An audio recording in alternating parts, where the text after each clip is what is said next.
വിശുദ്ധ ബൈബിൾ അവഹേളിക്കപ്പെടാനിടയായ സംഭവം ദൗർഭാഗ്യകരമെന്ന് KCYM സംസ്ഥാന സമിതി. ലോകം മുഴുവനുമുള്ള ക്രൈസ്തവ സമൂഹത്തിന് വേദനയും കളങ്കവുമായി പ്രസ്തുത സംഭവമെന്നും സംസ്ഥാന സമിതി വാർത്താക്കുറിപ്പിൽ വ്യക്തമാക്കി.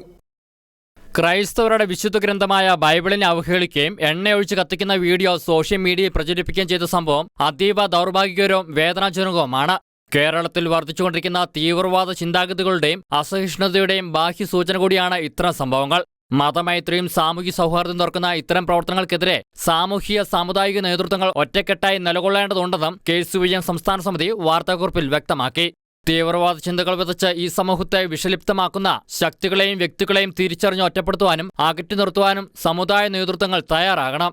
കേരളത്തെ കലാപഭൂമിയാക്കി മാറ്റാനും മതസൗഹാർദ്ദം തകർത്ത് അസ്ഥിരത സൃഷ്ടിക്കുവാനുള്ള നീക്കങ്ങളെ ഫലപ്രദമായി ചെറുക്കുവാൻ നിയമപാലകരും സർക്കാരും തയ്യാറാകണം. Shekinah news, Kochi.